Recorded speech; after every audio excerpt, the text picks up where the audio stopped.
What do you say we sing a driving song? There's not going to be any singing around here. Just real sports. On the Afternoon Drive with Jake Wimberly. Oh, this is going to be sweet. And it's all right here, right now on ESPN 105.9 The Zone and online at thezone1059.com.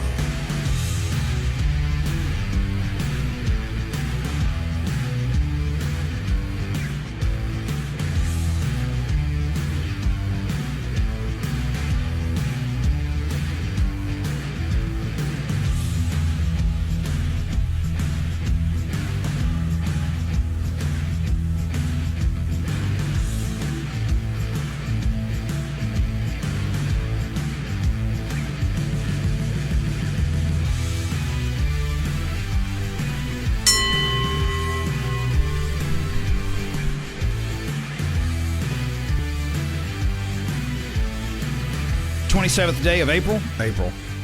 March. I just took us a month ahead. Oh, man, I'm trying to get us on through this year, I guess. It is March 27th, 2024. Welcome in. Champ in the Chair Sports Maven. It is a Wims Wednesday. It's a Wims Winners Wednesday, even though the NCAA and Charlie Baker are after sports gaming in college to some degree. We'll get into that. Hey, speaking of sports gaming, get out to Ameristar Casino. Play today at the end zone. Of course, you can do that by going to ameristarcasino.com/Vicksburg and get in today. Get the bet builder and enjoy at Ameristar Casino. 601-897-1059. That is the Malone Roofing caller line. ecmalone.com is their website. 8337-MALONE. And, of course, you can go to their website or call 8337-MALONE. That's ecmalone.com. Make sure that you get out and visit their website today, especially if you had any damage. I know several did over the week with the storm that came through the other night. So ecmalone.com. Hit us up on the Cowboy Maloney's text line, 601-885-3776. 13 locations around the state, online at cowboymaloneys.com. And, of course, let them help you make your house a home today. And we're on X, courtesy of Clinton Body Shop. Richland, Clinton locations, OEM factory certified. All the manufacturers you trust with Clinton Body Shop. We'll have David Glenn in, the David Glenn Show out of North Carolina at 3:30.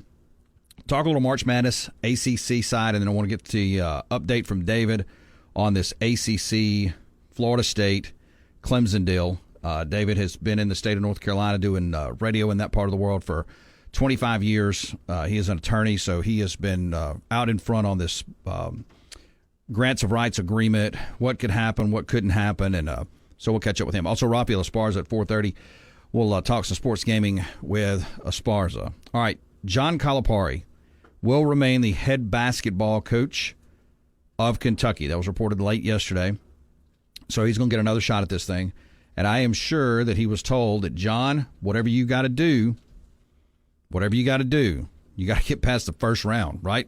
I mean, you are Kentucky. You are the head basketball of Kentucky. The NCAA, Barrett Sallee reports, continues to show that it's out of touch with the reality by attempting to ban prop bets in college athletics. We're going to get into this. And the astute Charlie Baker, NCAA President Charlie Baker, announces that they are aiming to remove all college prop bets. He says, quote, sports betting issues are on the rise around the country, with prop bets continuing to threaten the integrity of competition and leading to student athletes and professional athletes getting harassed. The NCAA has been working with states to deal with these threats, and many are responding by banning college prop bets. This week, we will be contacting officials across the country and states that still allow these bets and ask them to join Ohio, Vermont, Maryland, and many others to remove college prop bets from all betting markets. The NCAA is drawing the line on sports betting to protect student athletes and protect the integrity of the game. Issues across the country these last several days, so there's more work to be done. Charlie Baker. He can go to hell. Charlie Baker is an idiot. He is. He is a flat buffoon. This man was hired out of federal government, local government. He's done all this stuff, and he has come in and he has tried to really flex the NCAA. This whole subcommittee that he tried to develop and subdivision and now all of this, Charlie Baker is a flat buffoon. I mean, he really is. Charlie Baker is a mental midget. He has the IQ of a rock. This man is awful. I hope every state that still has it kicks back on this. We'll talk to Raphael Esparza about that at 4:30. As Ross Dellinger says, under this legislation proposed by the NCAA, football oversight support staffers and analysts, quality control assistants will be permitted to coach players both in practice and games. This is a new proposal from the NCAA. It opens the door for unlimited coaching staff sizes. Billy Napier ought to love this, right? You can now have as big a staff as you want. A reason the D1 Council rejected it last spring. So we'll get into that story. NFL, we talked a lot of NFL yesterday. More NFL today. Panthers agree to terms with pass rusher Jadeveon Clowney. It is official. He will be a Carolina Panther. Also, the Broncos are signing former Lions wide receiver Josh Reynolds to a 2-year deal worth a maximum of $14 million, sources say. After a 40-catch, 5-touchdown season this past year in Detroit, Reynolds joins Sean Payton's offense in Denver. Let's see here. Also, Malik Neighbors, it was LSU Pro Day today. Malik Neighbors clocks in at a 4.35 40. Flying down there in the Bayou. And some scouts are saying now he could be the best wide receiver in the draft, putting him above, not all, but some are moving him ahead of Marvin Harrison Jr. Also, LSU quarterback Jaden Daniels scheduled to meet with 6 teams, including 3 in the top 10 of the draft after his pro day. So he had a really good pro day, courtesy of Ian Rappaport and the NFL Network. So LSU with a big pro day. Also, we'll get into a little Brock Purdy chat. Quote, it's a good problem when your quarterback's one of the highest paid guys on your team and in the league. 49ers CEO Jed York, in comments to local reporters, knows a major rise for Brock Purdy is coming. And also, John Talty wrote a piece on this Charlie Baker story. He said, wrote a story that published earlier today about the threat of a sports betting scandal that continues to loom over college sports. 11 states still allow some version of prop bets. We'll see what John Talty has to say. 601-897-1059. That is the Malone Roofing call line. Of course, you can text 601-885-3776. All right, let me get into some of the stuff I didn't get into yesterday. So, SEC football, Brad Crawford, every team's 2024 season-defining game. Season-defining game. So, I just want to look at this and see. Oh, let's see here. They say Missouri's is November 9th versus Oklahoma. It says expectations are high for Eli Drinkwitz after the program finished inside the top 10 by beating Ohio State. With a projected win total hovering around 9, the Tigers should be one of the SEC dark horses to get to the playoff for the first time in the program history. Alabama and Oklahoma are the 2 toughest opponents for the Tigers, and but one of those comes at home and after an open week. Missouri must take advantage of that small win. So, yeah, I mean, Missouri, this is a team that I've got 8-4 this year. I know that's probably a little lower than a lot of people have them. A lot of people have them in the playoff. I tend to like Tennessee if we're going with a different team out of the SEC, just a little better. You look at Missouri's schedule this year, we'll get more and more into this, especially after March Madness. They open up with Murray State, Buffalo, Boston College, and Vanderbilt. They'll skate or should skate to 4-0, then they hit a bye week.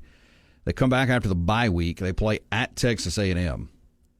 Then they'll take on UMass. They have a rare trip on the road to UMass. So they'll go at Texas A&M at UMass. They'll come home, play Auburn, and then go back on the road to Bama before an off week, and then Oklahoma, then at South Carolina, at Mississippi State, and Arkansas. And I've got them with a close loss to Oklahoma, close loss to Alabama, Auburn, and Texas A&M. Now, again, they could, coming off a bye week, they could potentially go down to A&M and win. They could beat Auburn at home. I don't think they'll beat Alabama on the road, and they could beat Oklahoma. So, I mean, I see, though, why that Oklahoma game would be extremely important, especially if you lost one, say, to Alabama, and you don't want to go to 10-2 just because you don't know what the playoff committee is going to do. It could be very, very key. Vanderbilt, season-defining game. Is there one? It says South Carolina, November 9th. I'm not even going to no, they don't have a season-defining game. Kentucky, it says October 26th. The South Carolina home game in Week 2 is extremely important, but the late-season tilt with Auburn at Kroger Field could be the difference in bowl eligibility or staying home for the holidays. Much of that is due to what is coming in November. In November, they're at Tennessee, at Texas, and Louisville, along with a lookover game against Murray State. Auburn is not yet back in quotes under Hugh Freeze, and the line for this one should be close. So, yeah, I mean, the Cats only win since the 1960s over the Auburn Tigers came in 2009, which means, this is a big game for them, that Auburn 26 game. They have not beaten Kentucky. Kentucky has not beaten Auburn except for one time since 1960, and that was 2009. 601-885-3776. That is the Cowboy Maloney's text line. We're brought to you by Mac Haik and Madison Gluckstadt. Mac Haik and Madison Gluckstadt, of course, great line of Chrysler, Dodge, Jeep, Ram, and Chevy, and a lot of used inventory. You want to get out on site? That's in Madison Gluckstadt or online at MacHaikMadison.com. Get that great Mac Haik feeling. And Madison Gluckstadt, David Glenn coming up in 20 minutes. Okay, we're back. I'm ready. It's more of the afternoon drive with Jake Wimberly, where he's live and local on Jackson Sports Authority, ESPN 105.9 The Zone, and online at thezone1059.com.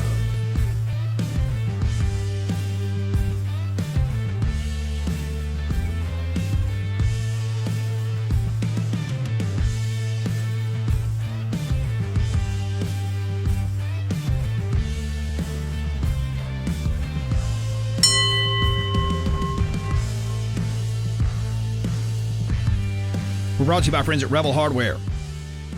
Rebel Hardware, Rebel Outdoor Power, Pearl, Madison, other locations as well. And, of course, they're doing a great job. Got you ready for spring. You can get by and check out all kinds of great deals on Gravely Zero Turns, also cash rebates, all kinds of stuff that you need, from edgers, weed eaters, mowers, blowers, everything at Rebel, Ace Hardware, Rebel Outdoor Power. You can head over to rebeloutdoor.com. That's rebeloutdoor.com for more information. David Glenn in the next segment. We're going through some of these key games, also talking, and we'll get into this Charlie Baker story. Unnamed texter, you can text us 601-885-3776. That is the Cowboy Maloney's text line. He says, remember this person, he or she. Remember, Baker is a typical power-hungry politician. Power, power, power. You can't do this. You can't do that. I know better than you. 100%. That's what he is. It's 100% what he is. I mean, you can kind of say that for most politicians today. I don't care which side of the aisle you go. You can't do this. I know better than you. Charlie Baker is an idiot. And I'll say it again. He can go to hell. Coming into the end. I mean, look, and here's the thing. What? So, should I not say that on the radio? He makes me angry. I know he does. Yeah, no, this same story, I read it today, and it was full of eye rolls. But I was not prepared for you to say twice he can go to hell. I mean that with the best of intentions, too. I don't wish anybody there. I'm just saying, dude, get in your lane. Get out of the way. Yeah, as I was reading this, I tried so hard. I could get behind a little bit of his logic, but it's who it's coming from. You are a politician, so I still cannot trust this man. I don't think that you have. I think you're a politician, and you're using I know you're the head of the NCAA. You're trying to say this is for the NCAA, but I feel like you're still a politician, and you're making politician moves and politician statements. So I can't trust that any of this is for the good of the NCAA. Look, this is the man, and you're 100% correct. This is the same guy that when he took over as the head of the NCAA, he wanted to hijack name, image, and likeness. And this was just a few months ago, by the way. And he created this subdivision for everybody to get in where all athletes would be paid equally.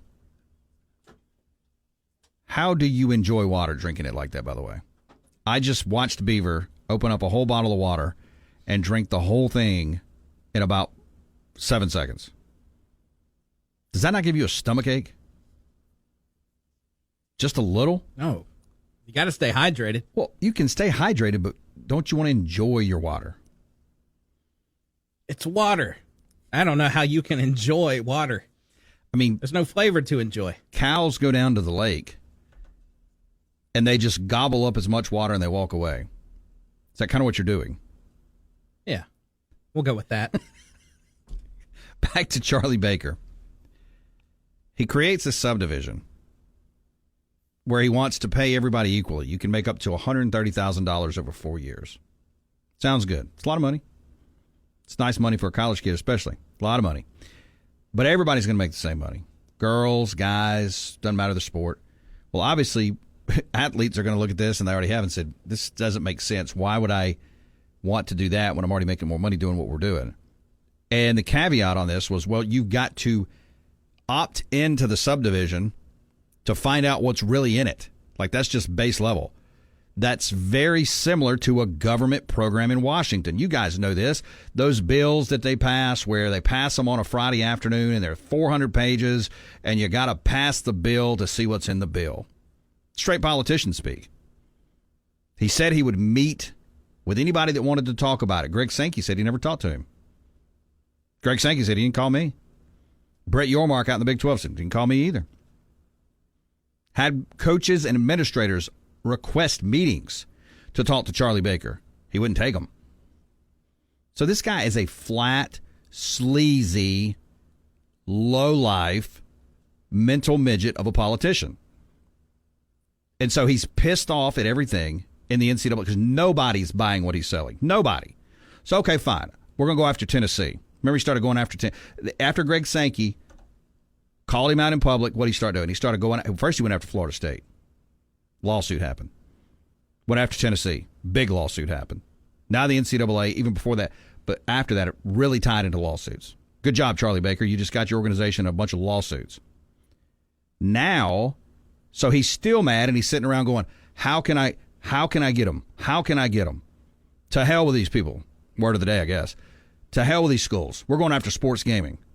We're going after prop bets. This will get them. Poppycock. This guy is a flat moron. You know what he's going to do? He's going to continue to drive the NCAA even further into the ground than where it is today. Further into the ground. St. Louis Vic. Yeah, I'm digging Pete off Jake. Give him hell, Jake. Yeah, some things just, Charlie Baker rubs me the wrong way. He really does. He's just, everything that comes out of his mouth is dumb. Flat dumb. I can't name you one good thing Charlie Baker's done. I would assume the states he come from, he run them in the ground too. Can we go ahead and assume that? I'm just going to assume that. JC. Did y'all see Malik Neighbors' 40 time at LSU Pro Day?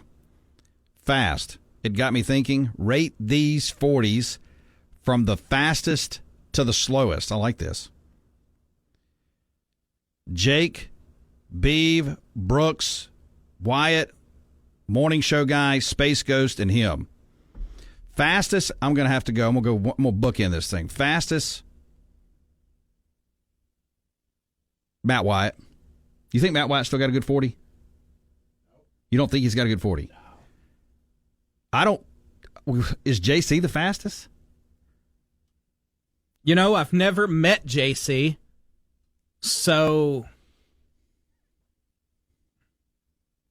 if you've never met him, though, can you say, well, you don't know. Can I say no, or can I give him the B or the D because I've never met him? JC's got a fast brain and fast texting fingers, but does he have fast legs? Would it be Chris Brooks? He's got big calves. Brooks has been out there. He claims that he's been working because he's out on the baseball field all the time. Something to consider. We'll give him the fastest. Who's going to be the slowest? I feel like Space Ghost may be. Yep. It's probably going to be Space Ghost. Like, I don't see Space Ghost getting out of the block quick. JC says, I'm AI. Do you know how fast artificial intelligence is? I like that. All right, let's see here real quickly. Mississippi State defining game, courtesy of 247 Sports, says Florida, September 21st. The Bulldogs are ahead of schedule under first-year coach Jeff Lebby. They beat Florida with cowbells and all during the season's opening month. If not, the Gators come to Starkville, walk out with a win, which would significantly lessen Mississippi State's chances to get to 6 wins and a bowl game. I do believe that is going to be one of the defining games for Mississippi State this year. 601-897-1059. That is the Malone Roofing caller line. We're brought to you by BCI. Go to bcipeople.com. Call 601-427-4185. David Glenn coming up next. This is the home of the Chuck Oliver Show every weekday from 10 till noon on Mississippi's live and local sports authority. And where? We're back to Jake Wimberly with the afternoon drive on ESPN 105.9 The Zone and online at thezone1059.com.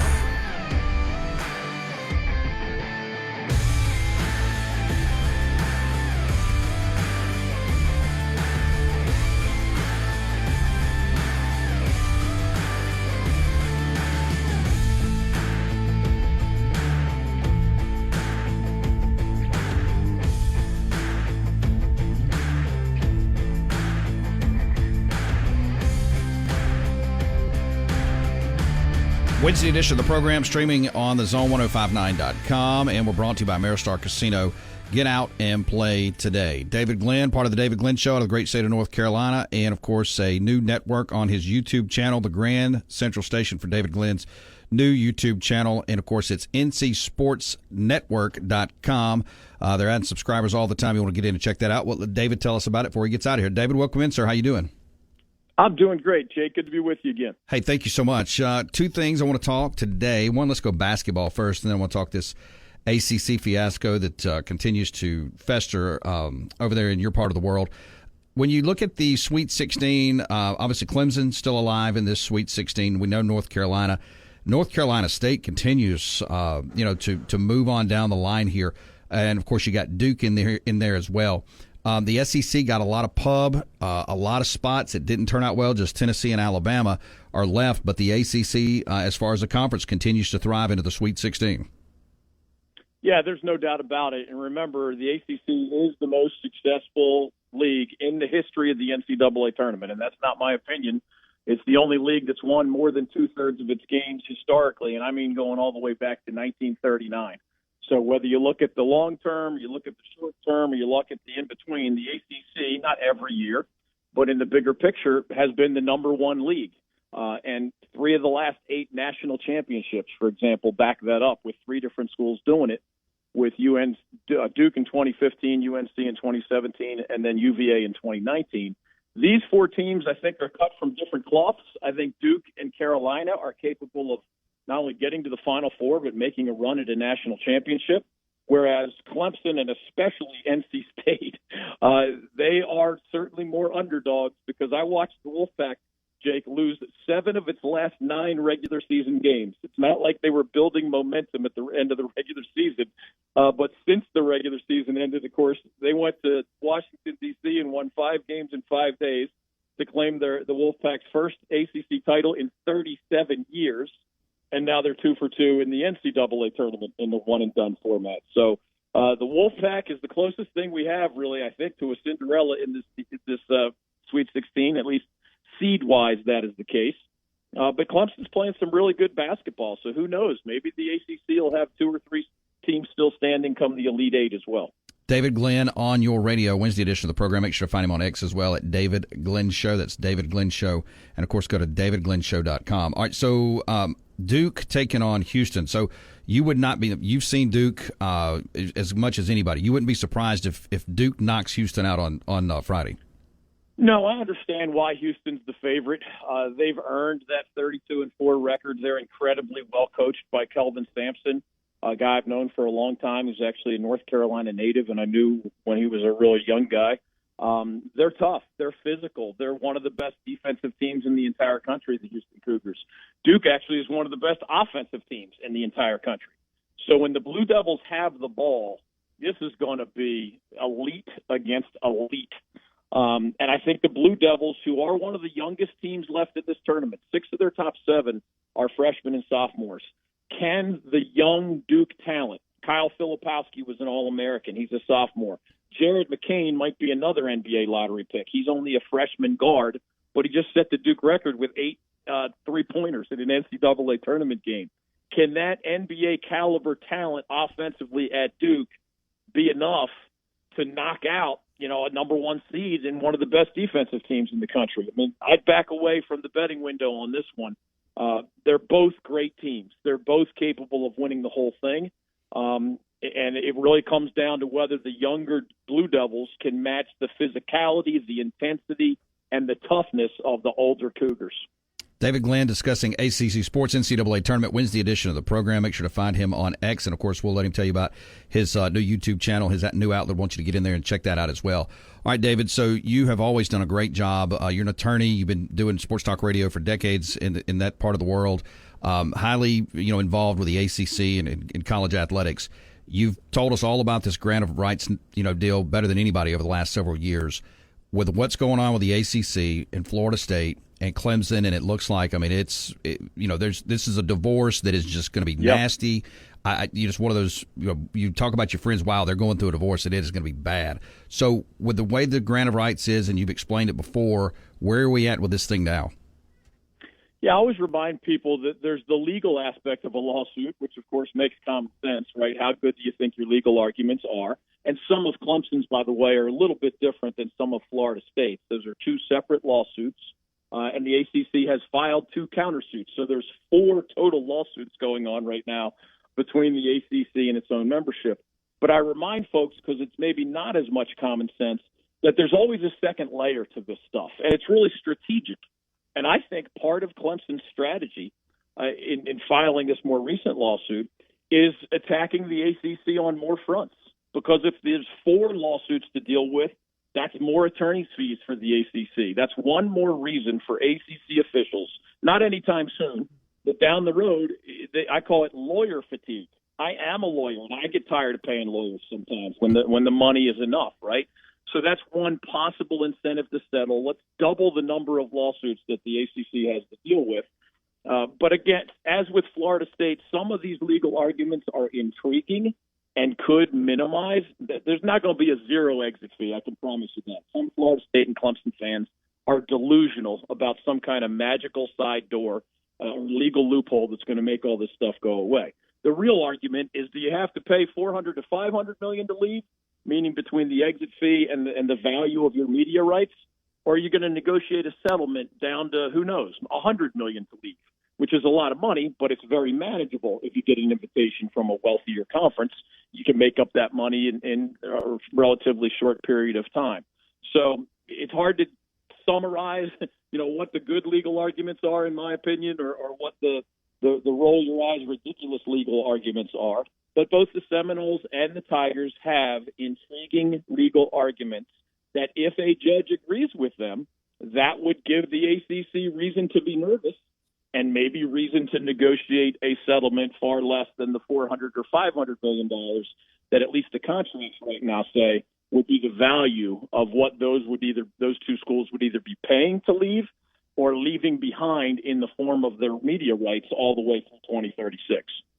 David, before we let you go, tell us about ncsportsnetwork.com, what you guys got going on your new platform, and how people can find it. Yes, thanks, Jake. That's the Grand Central station right there, the website you mentioned. I think we've added 2,000 YouTube subscribers this month alone with our March Madness coverage, which is just incredible. Our channel's been around for less than a year. I've been doing all that other stuff for a long, long time, decades, as you mentioned. But the YouTube channel is new. So you truly go to ncsportsnetwork.com, click the word watch, and it takes you right to our video content. If you click the word listen, it's our on-demand audio. And if you click the word read, it's my old-fashioned articles. But that is our starting point, and we thank you and our friends all over the country for helping us attract people to that new YouTube channel and that new website, ncsportsnetwork.com. It's a huge part of what we do. Make sure to check him out on the new website. Check him out on X as well, at David Glenn Show. David, I appreciate your time. Enjoy the Sweet 16 and the Elite 8, sir. We'll catch up and talk to you soon. Right back at you, Jake. Always good to be with you. Thanks so much. David Glenn on your radio, brought to you by Cowboy Maloney's, and we are brought to you by Ashley Howie, Cry Like Realtors, 769-226-3782, Facebook.com/Ashley Howie Realtor if you're looking to buy, sell, or relocate. Back in a bit. And action! We got that and a whole lot more around here. It's the Afternoon Drive with Jake Wimberly. What's the score? He's got that, along with the hottest sports stories of the day on ESPN 105.9 The Zone and online at thezone1059.com.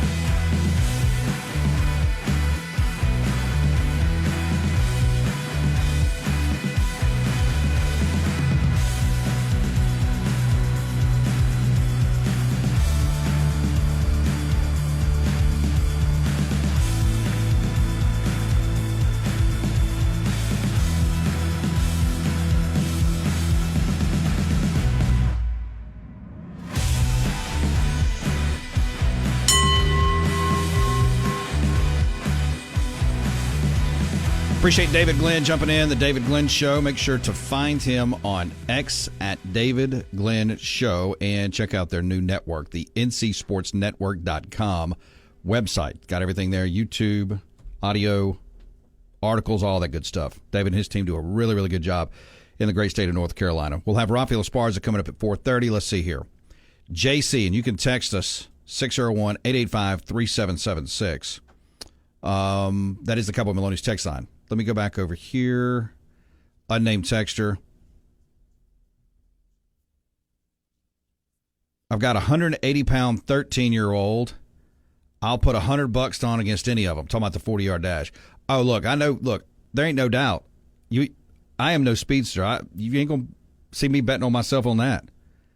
He's going to the 8th grade. You'll catch next year in the MRA football team. Best of luck to your son, sir or madam. Yeah, look, I ain't racing no 13-year-old. Would you race a 13-year-old? What do you think, Beeve? Give you 20 yards on a 13-year-old, 180-pounder. No, of course not.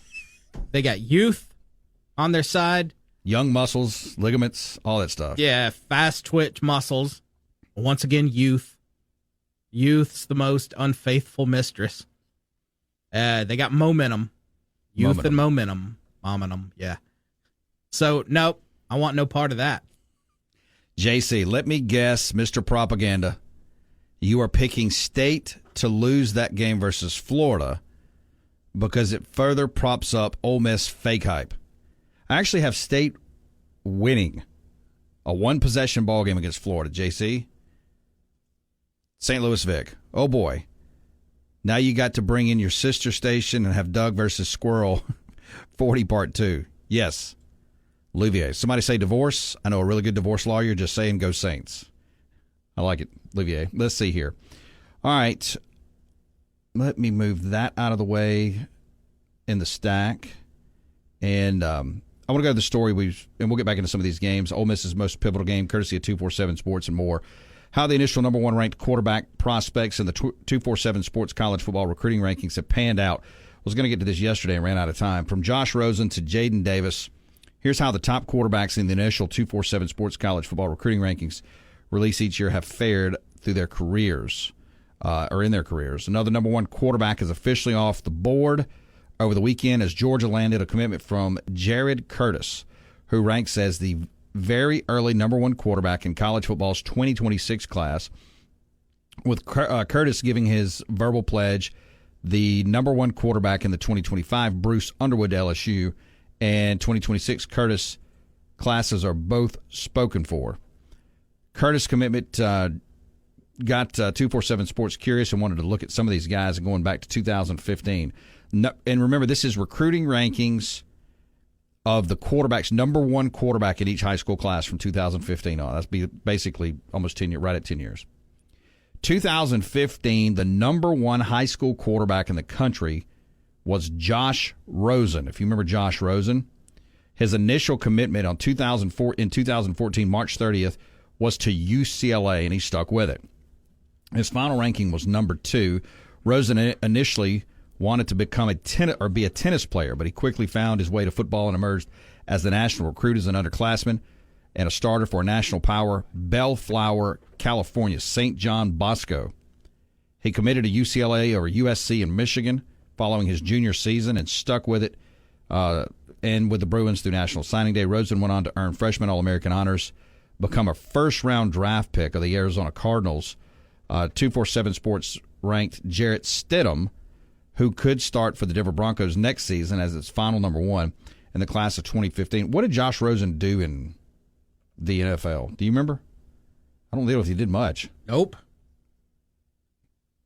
Let me see.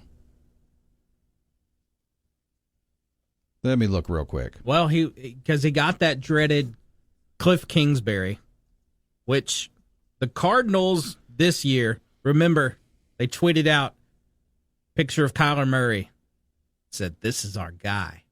That's exactly, word for word, what Kingsbury did when he was with the Cardinals about Rosen. Tweeted out a picture and said, "This is our guy." History repeats itself. It does. 3 seasons. 1 at Arizona, 1 in Miami, 1 in Atlanta.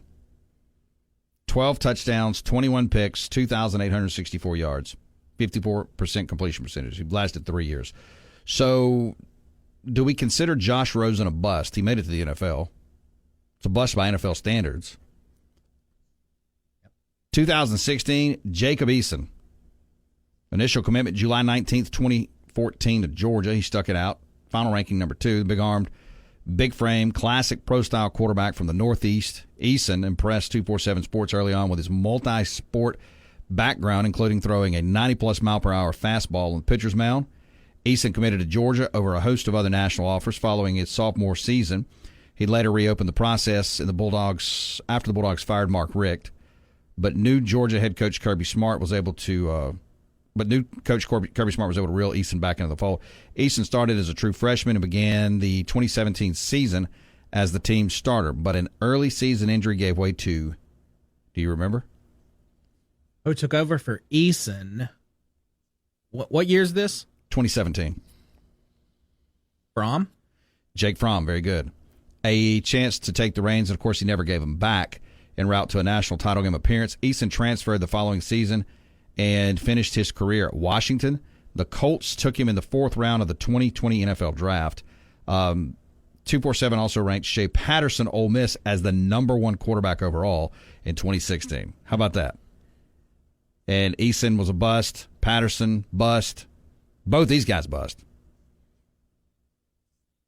Where is Shea Patterson today? Is he playing football anywhere? Patterson was a college bust. Forget NFL. Where is he today? Does anybody know? 2017. Hunter Johnson. Initial commit, August 23rd, 2015 to Tennessee. Did not stick with Tennessee. Final ranking number 4 as a freshman starter at Brownsburg High School in Indianapolis. Johnson quickly commanded national attention and offers. He was a big 6'2", 210-pound athletic quarterback who earned all-state honors in track and field. Johnson initially committed to Tennessee just ahead of his junior season, but he flipped to Clemson a few months later as the Tigers stormed to the playoffs for the first time. Johnson never started for the Clemson Tigers. Clemson signed Trevor Lawrence the next cycle, and Johnson was bye-bye. Stuck behind both Lawrence and Kelly Bryant. Remember Kelly Bryant? Played one season. They're kind of an intermediary quarterback. He was kind of a bridge stopgap quarterback. It was Deshaun Watson, Kelly Bryant, and then Trevor Lawrence. So Bryant was kind of stuck right in that middle. Actually, they got to the playoffs with Kelly Bryant. That's how far Clemson football has fallen. Now, granted, they win 9 games every year. They got to the college football playoff with Kelly Bryant, who opted to transfer following spring. Northwestern landed Johnson as a transfer, but injuries largely derailed his time there, and Johnson finished his career with 1,110 yards, 7 touchdowns for the career. He eventually transferred back to Clemson for his final season. David Mills was the 247 Sports number 1 overall quarterback. He emerged as a 3rd-round pick out of Stanford. So far, a lot of these guys aren't worth a darn. We got Rosen, who busted at the NFL level. Eason, flop. Patterson, flop. Hunter Johnson, flop. David Mills, is he still in the NFL? Yeah, he's still there. Gator Matt, Jeff Driscoll, get you some. How about that? Some Jeff Driscoll smack. And we'll get to 2018, 2019, and on. Shea Patterson did have 4 completions last year in the CFL. Really? 4 of 6 for the Saskatchewan Roughriders. I had no idea. 4 of 6, 32 yards. We're brought to you by the MHSAA. Officially become official today. MISSHSAA.com. 601-924-6400. Make a little money, stay in shape, and give back to the community with the MHSAA. Hour 2 up next. The number you have reached. WRKS Pickens Jackson. From college football to the NFL to high school football. 365 days a year. Hear it all on Jackson Sports Authority. Live and local at 105.9 The Zone and online at thezone1059.com. Now let's get back to the afternoon drive with Jake Wimberly.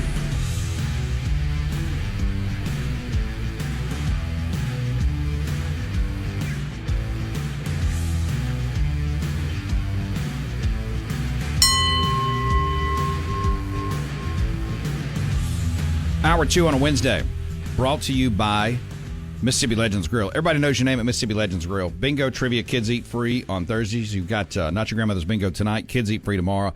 Get out and see all the action at Mississippi Legends Grill. 18 TVs, get a Michelob Ultra or Bud Light. And please drink responsibly, courtesy of our friends at Southern Beverage. And find them on Facebook.com/Mississippi Mississippi Legends Grill to get the lunch special of the day. David Glenn, hour number 1, talking NCAA tournament from the ACC side. Looking at Duke. Can they upend Houston? This coming up Friday. North Carolina, Alabama should be a good one. Clemson and NC State, the two underdogs there. And, of course, you talk about Cinderella. It is for sure NC State at this point in the tournament. Also talking about the legalities and the issues with the ACC versus Clemson and Florida State. We'll have Raphael Esparza at mybookie.ag at 4:30, talking a little sports game, and we'll get his take on this Charlie Baker takeover that he's trying to do of sports gaming and prop betting in college sports. I'll get to John Talty's article on that, but I want to get back to the quarterbacks that were ranked number 1 in high school, coming out of high school, and what they did all the way back to 2015. If you just joined us, we started with Josh Rosen. This is courtesy of 247 Sports. Josh Rosen was the number 1 quarterback in the class of 2015, went to UCLA, then went on and spent 3 years in the NFL, and just did not pan out. Jacob Eason, 2016, never panned out. Shea Patterson was right there as well, never panned out in that same year. 2017, Hunter Johnson, he went to committed to Tennessee, he just never panned out. David Mills was the number 1 quarterback. He was a third-round pick out of Stanford. 2018, Trevor Lawrence. Initial commitment December 15th, 2016 at Clemson. Yes, it stuck. Final ranking number 1. And I don't have to tell you about Trevor Lawrence. I mean, Trevor Lawrence is where does he rank in the NFL? Is he I think he's a top 10 for sure. How good is he? Good. I feel like it's still way too early for me to really still figure out how good he is. He's good. I'd say he's in the top half. You say top 10, I could say just outside, I guess. 10, 11, I could see him in that area. When you look at Trevor Lawrence so far, 3 seasons in the National Football League, right around 63.8% completion percentage, 11,770 yards, 58 touchdowns, 39 interceptions. His first year in Jacksonville, 2021, 12 touchdowns, 17 picks. That was his worst year. Then went 25-8 on touchdowns to interceptions in 2022. 23, 21-14. Interceptions were a little higher. Rushing the ball, he's not a guy he's had 11 touchdowns, 964 yards. He'll run it a little bit. So, that's good NFL stats. That's not Joe Burrow. That's not who he beat in the national championship, lost to in the national championship game. Class of 2019. We'll tell you this name, and you can go ahead and put buzz by this guy. J.T. Daniels. J.T. Daniels, committed to USC. July 30th, 2017. That did stick. Final ranking number 3. Daniels' status here comes with a caveat that he didn't finish as a member of the 2019 class. A remarkably advanced high school product out of Santa Ana, California. Made her die. Daniels opted to reclassify to the class of 2018 following his junior season. 247 Sports slotted Daniels in the 2018 rankings just behind Lawrence and Justin Fields. Daniels went on to have a journeyman college football career, a combination of injuries, bad luck and circumstances. The COVID-19 pandemic saw him start for 4 different programs: USC, Georgia, West Virginia, and Rice. Daniels started as a true freshman for USC, began Georgia's 2021 national championship season as the team starter, but in both cases, injuries derailed his opportunity within each program. Daniels retired from college football following his 2023 season with Rice. He's now a graduate assistant at West Georgia and will pursue coaching. Spencer Rattler in that class finished as the number 1 overall quarterback in 2019, and of course we know his story, signing with Oklahoma. 2020, Jack Miller. Remember Jack Miller? July 1st, 2018, he committed to Ohio State, and it did stick. A lot of change in 3 years in terms of evaluation and development, and perhaps no quarterback ranking in recent memory represents that better than Miller. He ranked as 247 Sports' initial number 1 quarterback in the 2020 class back in the summer of 2017. He checked in at number 47 nationally and finished as a 3-star recruit. The eventual no-doubt quarterback recruits from that class were Bryce Young, and DJ Uiagalelei, who will finish his college career this year at Florida State, ranked number 3 and 4 in those rankings. Miller committed to Ohio State in the summer ahead of his junior year, but the Buckeyes wouldn't just take Miller that cycle. They went hard after fast risers C.J. Stroud, smartly taking a player who won twice a Heisman Trophy, or was twice a Heisman Trophy finalist, and of course emerged as a first-round pick. Miller never started for the Buckeyes, eventually transferred to Florida. He's thrown 36 total passes in his career. As for who finished number 1 in the 2020 class, that distinction belonged to Bryce Young, who would also, of course, go in the NFL draft as number 1 pick in 2023. So, Jack Miller. 2021, Preston Stone. January 4th, 2020, committed to Southern Methodist. He stuck. Final ranking 18, an exciting private school prospect from the Lone Star State. Stone, his comparisons to Johnny Manziel were very, very similar. I mean, the guy, at least by film, looked like a Johnny Manziel clone during the recruiting process. Stone committed to SMU, a legacy school for his family, over Texas in the 2020 All-American Bowl. Stone stayed committed to the Mustangs throughout the process and emerged as a program starter last year, throwing for 3,197 yards and 28 touchdowns. The 2021 class is a really good example of evaluation taking some time.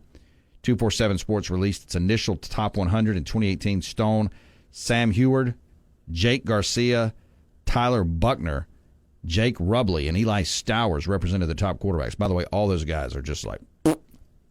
By the time the cycle finished, Quinn Ewers would eventually reclassify into the 2021 class, and also with the likes of Caleb Williams, Drake May, and J.J. McCarthy as the top 5 quarterbacks. Ewers finished, of course, number 1 in that cycle. Preseason favorite to win the Heisman by many books as well. But look, when you talk about this Preston Stone guy, really good quarterback. He'll be playing for Southern Methodist again this year in the ACC. And I have him as my 6th overall quarterback in college football, right behind Drew Aller at Penn State and right in front of Cam Rising at Utah. 2022, Gunnar Stockton. And, of course, Stockton, August 20th of 2020, committed to South Carolina. Did not stick. Stockton debuted in 247 Sports number 1 quarterback and number 2 overall prospect, following a stellar freshman season that saw him throw for 2,917 yards and 34 touchdowns for Tiger George's Rabaul County. He'd commit to South Carolina nearly a year after debuting as number 1, but that commitment didn't last long. Auburn hired away South Carolina offensive coordinator Mike Bobo, who has known the Stockton family for years, and Stockton decommitted a few days later. A few weeks later, Stockton committed to play for the home state Bulldogs. Stockton entered the 2024 season as Carson Beck's backup. Stockton has thrown for 148 yards and 2 touchdowns. And Drew Aller was the number 1 prospect in that class. So Stockton is waiting his time at Georgia. 601-885-3776. That is the Cowboy Maloney's text line. We're brought to you by Clinton Body Shop. 2 locations to serve you in Clinton and Richland. OEM factory certified by all of the companies that made your car to repair your car with OEM factory parts. Go to ClintonBodyShop.com, 601-924-2159. Back in a bit. Turning to sports. With Jake Wimberly on the afternoon drive. One of the last pure pleasures I have left in my life. Yeah, maybe you ought to get a life first, okay? On ESPN 105.9 The Zone and online at thezone1059.com.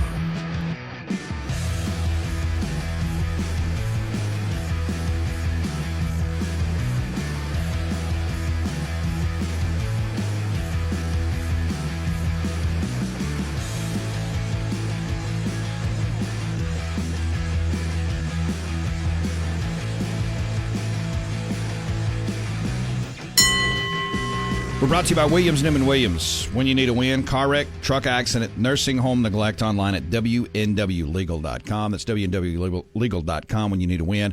You can always text us on the Cowboy Maloney's text line, 601-885-3776. Raphael Esparza will join us in the next segment. March Madness, and we'll get his thoughts on this Charlie Baker business with the NCAA. Going through these quarterbacks, number 1 quarterbacks were the class of 2023. Arch Manning Need I say more? Texas, no more quarterback, waiting his time. I still believe it is inevitable that Arch Manning blows up next year and will likely win a national championship. Is that fair? Isn't it pretty clear that's where he's headed? Next year, as in 25? Yeah. Okay. Thought you were referring to this year. I was like, wait a minute. What happened to yours? Well, no, Texas will play for the national championship this year. They're just going to lose to Oregon. It's a Texas-Oregon national title game.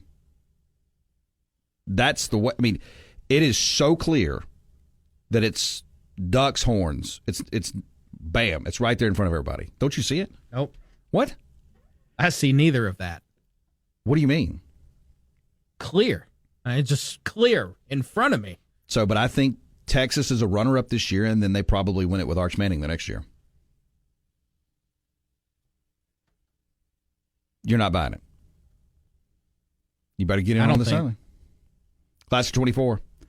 Jaden Davis committed to Michigan March 31st, 2023, and he'll have every bit of opportunity to be the starting quarterback this year for Michigan. So, but the moral of the story is the number one guys don't always make it, right? So, football guy may say, well, see, recruiting doesn't matter. Well, of course it matters. It's just quarterbacks are so hard to peg, right? So hard to peg. Well, look at your boy Brock Purdy. I've asked you this again. Did you think in 2018, when you were sitting in the Alamo Bowl for the Washington State-Iowa State game, did you know that you were looking at a Super Bowl-type quarterback in Brock Purdy? Of course not. And then another quarterback that's going to jump around but then end up with the Las Vegas Raiders? I mean, two NFL guys right there on the field. Not highly rated guys either. You just never know. Dak Prescott. Did you ever think Dak Prescott, when he was at Mississippi State early, did you think he was an NFL guy? Now, there are sure guys. Manning, Peyton, Eli, Arch. Can I do that? They're 2 for 2. They're going to be 3 for 3. Jaden Daniels. Did you think he was an NFL guy 2 years ago? So you go the other way with him. I mean, I saw more in him than, Brock Purdy. J.J. McCarthy. J.J. McCarthy, who in the latest mock draft I saw today is now up to 3rd. This was Bucky Brooks. But J.J. McCarthy at 3. Who's Bucky Brooks? Oh, is this a outlet? Yeah. It's a dude, but 3. That's where we've gotten now with this kid. It's gotten absurd. He may get to 1. No way. Now, we still got a month. You may get to 1 with J.J. McCarthy. I mean, all things are equal. If Caleb Williams doesn't interview well, but McCarthy does, it may happen. Now, Jaden Daniels had a really good pro day today, based on reports coming out of the NFL Network. Had a really good pro day down in Baton Rouge. So we'll see. Monkey's Riding Dogs on the Cowboy Maloney's text line says Ohio State has a better shot than Texas. Vegas would say that you're right, sir, by just a little bit. I still think it's really close at the top. And the top, of course, is Georgia, Ohio State, Oregon, and Texas. I think that's your top 4 teams in college football. Now, obviously, there's that second layer, Ole Miss, Alabama. I think you can throw in Florida State and some others. But, yeah, Vegas would say that you're right. Scotty. Jake, you say Prescott is an NFL quarterback. What the hell has he done to show it? He's an NFL quarterback. No, I'm saying, Scotty, we're talking about prospects, when they were prospects. I'm saying when Dak Prescott walked on the field at Mississippi State in 2013, did anybody think that he would be playing in the National Football League? I would say most people would say no. Not that he was bad. It's just you didn't think of Dak Prescott as an NFL quarterback. Here's my point. When Eli Manning walked on the field at Ole Miss and you saw him throw about 3 times, you said he's going to be with Peyton in just a few years. You knew it. You saw it, right? It was crystal clear. When Trevor Lawrence was taking Clemson down the field in his freshman year and sophomore year, you knew it. That's an NFL guy. You didn't know that with Prescott. You didn't know that with Minshew. You didn't know that with Purdy. That's all I'm saying. I'm not saying is Scotty questioning me why I'm questioning Prescott in the NFL? Why you're questioning? Mm-hmm. No, you didn't question it. Scotty is questioning it. Oh, he's questioning is he an NFL guy? As if we haven't seen him on the field for 8 years now and win a bunch of games against the loose Giants and the loose Redskins. But hey, he got a playoff win. Yeah, he's an NFL quarterback. He's in the NFL, and of course he's an NFL he's done way more than we thought he would. But let's see. I want to go back to this. You keep using these absolutes that are just throwing me off. You saw Eli Manning throw it 3 times, and it was crystal clear. I don't remember that at all. What do you mean? You are getting so caught up in the name Manning. Jake, take a step back from this. 3 times. Saw him 3 times, and it was crystal clear. That's kooky talk. Well, let's go back and look at Eli Manning's college career. I mean, 2000, and I don't count 2000 because he didn't play in hardly any games. But in 2001, I mean, he threw for almost 3,000 yards, 31 touchdowns, and 9 interceptions. But wait a minute. What game was that? Was that bowl game against West Virginia? Ole Miss, West Virginia, was that? Let me look at this, see if it's going to pull. Was that in 2000? I want to see. Music City Bowl, West Virginia, Ole Miss, and West Virginia won 49-38. And somebody can correct me here because the box scores that I'm seeing don't go back that far. But wasn't that the game Eli Manning came in and threw a couple touchdown passes and brought Ole Miss back in that game, but they didn't win, obviously. They lost 49-38. Anyway, just thinking out loud here. Let's see here. Buffalo Chris, Dak is an NFL quarterback. Probably top 15. Enough with the haters. Ole Miss fans hate Dak. Well, of course they do. Right? Because he played for the Maroons. That's why. Hey, we're brought to you by Sound Communications, online at soundcomav.com. Collaborate, design, and build. They've been around since 1955. Let them help you with all of your sound and communications needs. Find out more of how they can help you by going to soundcomav.com. Back in a bit. It's time to get Back in the game. with Jake Wimberly and the Afternoon Drive. That's entertainment. On the station that specializes in the Mississippi sports you love. Now we talking. Live and local on ESPN 105.9 The Zone and online at thezone1059.com.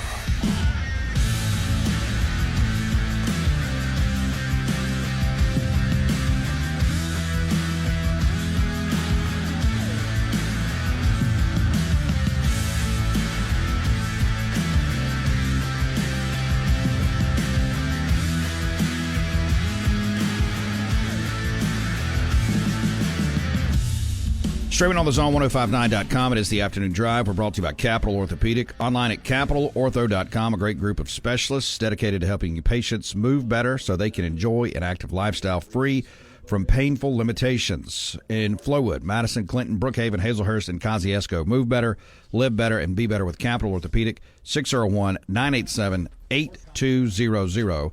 Online at capitalortho.com. That's capitalortho.com. We'll get to Raphael Esparza here in just a bit. MyBookie.ag. Let's see here. We'll get into also some more of this on Rhett Cetera's got something on Eli Manning. But right now, Raphael Esparza, MyBookie.ag. Get in and play on your radio. Esparza, what's going on? Not much. What's going on with you? Oh, just trying to make the week. I appreciate you moving around for me. That's all right. I apologize for missing you last week. No, that's okay. That's all right. You had stuff going on. Hey, before we get into March Madness, I want to get your take on this Charlie Baker deal with the NCAA trying to ban prop bets in college sports. Where are you at on this? I understand why, but you're putting toothpaste back into the tube. So I totally understand why. I get college kids. Before you couldn't bet college kids on prop bets many moons ago, and now all of a sudden you can. I understand it. And the same person that does betting for odds for both sides, U.S. and global. That'll make my global business really good. People would still want, because the global books are going to still put it out there. So now people are going to complain about the global books still doing action on it, and the USA books don't on it. So again, you're putting toothpaste back in the tube, but totally understanding. Yeah, and I'm not so sure. I mean, I know some states have gotten on board, but I don't know that they get this whole thing done, right? I mean, there's some states I'm sure that will kick on this, you would think. I mean, each state has different rules, so I can see some states saying yes. I'll use Alabama or even Mississippi. I'll say Mississippi might jump on board and say, "Wait, we're not taking that," but Vegas will continue taking that, or another state. So it would not shock me if you see a couple states say yes, we're on board. New Jersey won't. I can guarantee you they won't. Let's get your take on some of these games tomorrow and Friday. Alabama takes on North Carolina. And by the way, what's up with these late tips? I see a lot of people griping about that, but we've got some late tip-offs Thursday and Friday. Ooh, you East Coast people. Take a nap. I mean, I'm tired of East Coast people complaining about times and stuff like that. What about the California people or the West Coast people who are working during game time? So I don't want to hear about times and stuff, but I think I said on your show, I have North Carolina cutting down the nets. I have a nice ticket of 17-1 to cut down the nets. I like them against Alabama. So you've got North Carolina cutting the nets down? Yes, I do. Yep, that's who I've got as well. North Carolina cutting them down. So if they take care of Alabama, they'll move on. How real is – well, who is realer? In the Vegas lines you guys put out, I'm looking at Penn Gaming right here, would say that they're pretty close. Illinois takes on Iowa State Thursday, 9:09 tip. The Iowa State Cyclones are 1.5-point favorite in this ballgame, total 146. Who do you like? Iowa State must be the quietest number 2 team I've ever seen in the NCAA tournament. I don't understand why they get no love. I like Iowa State in this one. I think they can really make some noise and shock a couple teams. I think they beat Illinois. NC State on Friday takes on Marquette. That's a Friday tip at 6:09 p.m. Marquette, 6.5-point favorite, 151 the total. NC State on this Cinderella run. They ran through the ACC tournament, first and second round. Does it end Friday, or do they advance? It ends Friday. I think the slipper comes off. And is 6:09 too late for the East Coast people, or are they eating with the family? So give me Marquette. I think the slipper comes off. What about back to Thursday? Clemson takes on Arizona, the other underdog in the ACC. Arizona, 7.5-point favorite, total 152. Who you got? I like Clemson plus the points on this one, but I think Arizona sneaks out a victory.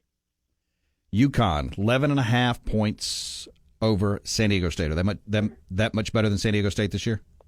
No. I mean, everyone's thinking, oh, look how good Connecticut plays so far in the tournament. They beat a Cologne in round 1, Stenson, and they beat up a bad Northwestern team who had 2 of their star guys injured coming in this tournament. I think UConn sneaks by, but give me the plus points. I'm hoping this one goes up to 12, which might. I like San Diego State on this plus the points. Raphael Esparza, mybookie.ag on a Wednesday. Get in and play. Talking NCAA tournament. Back at it tomorrow. Friday night, Creighton takes on Tennessee. Blue Jays, 2.5-point dogs to the Tennessee Volunteers. Totals at 144, and it should be a good one. Baseball starts tomorrow. That's why I'm going for the Blue Jays in this game. I like Creighton over Tennessee. I think the 3 ball is going to be hitting. Would not be shocked if it's a little bit up-tempo game. I like Creighton to upset Tennessee. Duke and Houston. Talk with David Glenn out of the great state of North Carolina last hour. David Glenn show's been on in that part of the world for several decades. He likes Duke. Now, he's an ACC guy. He likes Duke versus Houston. Who do you like? My twin brother's a big Dookie fan, so it's really going to be hard for me to cheer for Duke.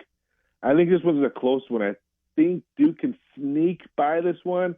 If this is a high offensive game like Texas A&M played, then I think Duke advances. If it's a low-scoring game, Houston wins. I'm going to say Duke advances. And Gonzaga, 9 straight years in the Sweet 16. They're a 5.5-point dog to Purdue. Total 154. Does it end Friday for Gonzaga, or do they advance it to Sunday? I didn't think Purdue would play this one in the first 2 games. Edey just looks unstoppable. If the big man from Gonzaga can stretch the court out and hit some threes, then I think Gonzaga upsets Purdue. But if Edey's just too powerful, then I think Purdue wins. I'm going to say Gonzaga covers, but Purdue advances. Speaking of baseball, where are you at on this Ohtani thing? Give me the highs, give me the lows. Is he in trouble? What's going to happen? I have two mixed feelings. This reminds me of Michael Jordan when all of a sudden he left to go play baseball when everyone kind of thought he got suspended for 2 years for gambling. Yep. That's the bad side of it. The good side of it is I think people don't realize how much money Ohtani has. He's getting $80 million probably from Japan from his endorsements over there. I can guarantee you he has more than two people that know his passwords, his checking account, his savings account. It would not be shocked me that the guy just did steal all his money in bad place bets. If Ohtani did place bets, I do believe it was probably just maybe on soccer. I don't think it was. Japan has really strict rules on betting their leagues, so I don't think he would come to America and start betting our leagues. I do believe there was probably just soccer, maybe some other mix sprinkled on there, but I don't think he placed the bets, and I can guarantee you other people around his entourage have his account numbers. So what do you think happens to him, or does anything happen to him? I think it all depends on what the feds find out. I think that if it does come out that he was placing bets, I think it was only soccer. I think he maybe get a suspension or a slap on the wrist. But it's going to be very hard. It all depends on what Boyer says with his eviction. Because another thing people can keep on forgetting, you can't bet in California. So everything he was doing was illegally. Now, if he was doing this in Mississippi, Vegas and all that, it's legal to bet sports there. So you have to throw that in factor that you cannot bet sports in California. Everything else is illegal. So it all depends on what Boyer says under oath and all that. But it's going to be very interesting. So what do you think about Pete Rose? Of course, he's got this pings him instantly. And he's like, look, if I'd had an interpreter in the 70s and 80s, I'd be in the Hall of Fame. Well, Pete Yoles used to tell me and my supervisors when we would see him at Caesar's Palace when I used to have to put the Emerald Downs on the big screen when he would play the horses or a dog track and all that. He always used to tell us if he told the truth the first time, he wouldn't be in as much trouble if he was now. Hey, tell everybody else what they can play and get into. It's a crazy time. It's March Madness is still her Sweet 16. Baseball throws its first pitches tomorrow. Cubs play the Rangers. Cubs win tomorrow. They start their perfect winning streak to win the World Series again. Don't forget, soccer gets back in action. MLS, English Premier League this weekend. We got UFC, NBA, NHL playoffs are just around the corner. So don't forget to sign up today at MyBookie, win today, and cash today. Esparza, appreciate it, man. Have a great Easter holiday. Look, we'll talk next week. Take it easy. Have a safe trip. See ya. Raphael Esparza, MyBookie.ag. Get in and play. We're brought to you by our friends at Boykin Contractors. Call or text 601-951-7336 or find them on Facebook. Boykin Contractors, experienced roofers, and, of course, can handle your insurance claims. Also licensed contractors, bonded and insured to help you with that bathroom or kitchen remodel. Also additions or patio or outdoor entertainment.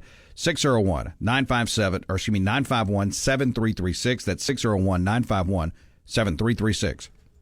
Ladies and gentlemen, the time has come to go Back to the afternoon drive with Jake Wimberly. With the hottest sports stories of the day. For one of those moments, it only happens right here On ESPN 105.9 The Zone and online at thezone1059.com.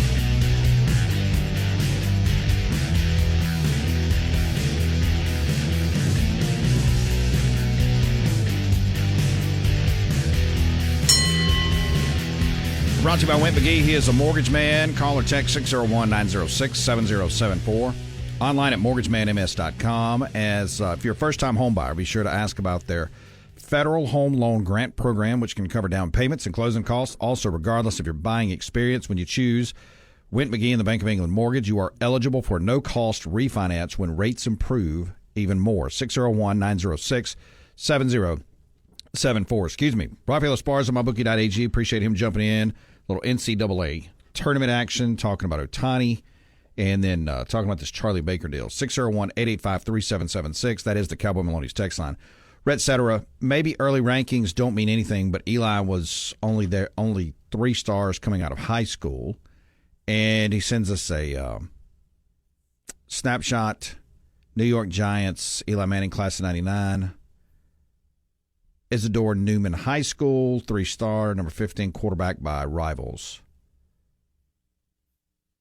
Offers from Florida, Georgia, LSU, Ole Miss, Tennessee, Texas, and, of course, committed Ole Miss. All right, let me move forward. Excuse me. 49ers CEO, Jed York. Do you like Jed York? Not really? Jed York bracing for Brock Purdy's eventual massive pay raise. Quote, it's a good problem to have. This courtesy of NFL.com. The San Francisco 49ers benefit from starting quarterback Brock Purdy coming dirt cheap as a 7th-round pick. Niners CEO Jed York knows the luxury won't last much longer. Quote, it's a good problem when your quarterback is one of the highest paid guys on your team and in the league. York told reporters Tuesday at the NFL's annual league meetings in Orlando. Purdy is set to count $1.004 million against the 49ers salary cap in 2024, a comically low number for any quarterback, let alone a starter with playoff experience. For reference, Purdy will count less against the cap than Miami's Skylar Thompson, Buffalo's Shane Buechele, Las Vegas's Aiden O'Connell, Indianapolis' Sam Ehlinger, and New Orleans' Nathan Peterman. Niners backup Josh Dobbs, $2.25 million, and Brandon Allen, $2.02, will make more than Purdy this season. Is he the best value ever in a quarterback? And I'm serious, in the league ever. Today. Now, that's going to change. Think about the wins the 49ers have had with Brock Purdy. What's he been there? This will be his 3rd year coming up, right? Has a Super Bowl appearance, made it to the NFC Championship game against Philly his first year, right? Lost that game. But they're paying Josh Dobbs and Brandon Allen more than him. Now, technically, that Philadelphia loss can't be put on him because he got hurt so early. No, he that did. Elbow exploded. He did. Early. It's just, talking about value, of course. Yeah, this is one of the top values we've seen in recent memory. But it's so ridiculous that we're already talking about this, about how he's going to be due huge money.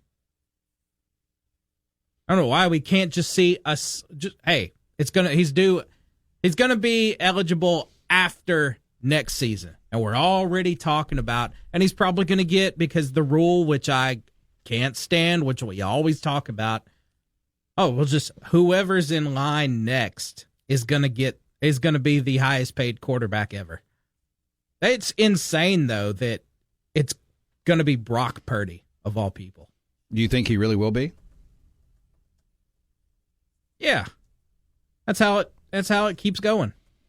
Next in line for a contract, 57. Next in line for a contract, 57.6.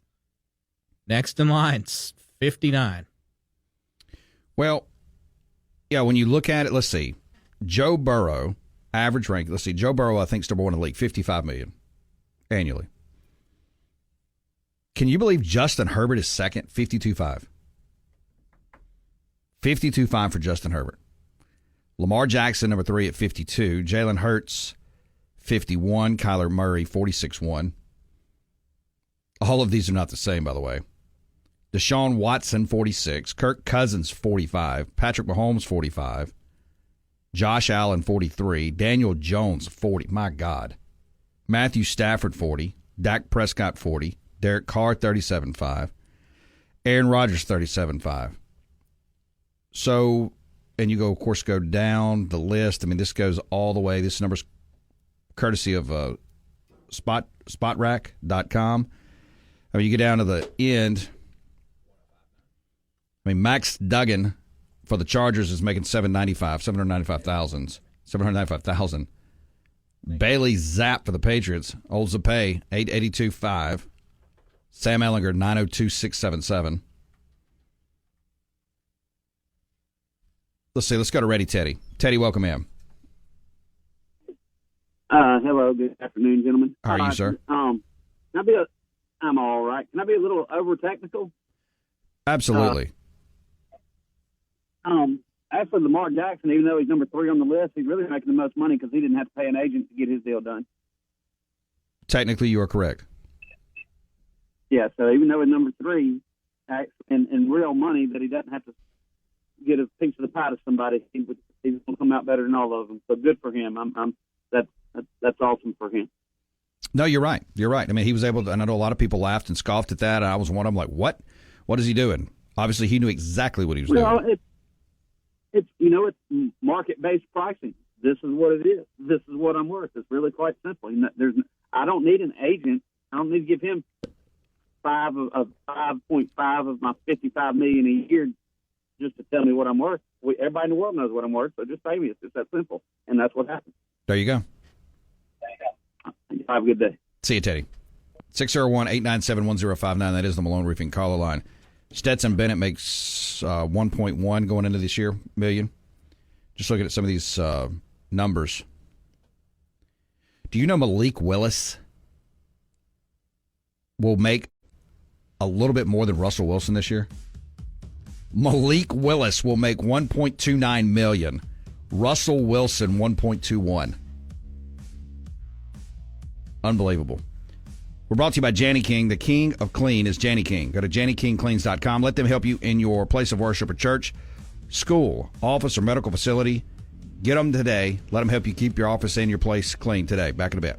WRKS Pickens Jackson, where it's Time to take a ride. Yes, we're back with Jake Wimberly on the afternoon drive. It's live, it's local, and it's on ESPN 105.9 The Zone and online at thezone1059.com.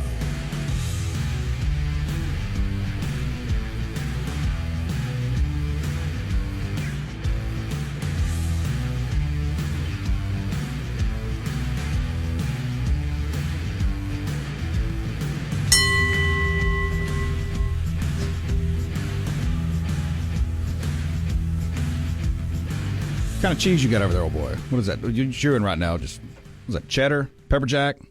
Colby J. Colby J. Hey, we're brought to you Hour 3 by our friends at Capitol Grill in Jackson, 5050 I-55 North, Suite F.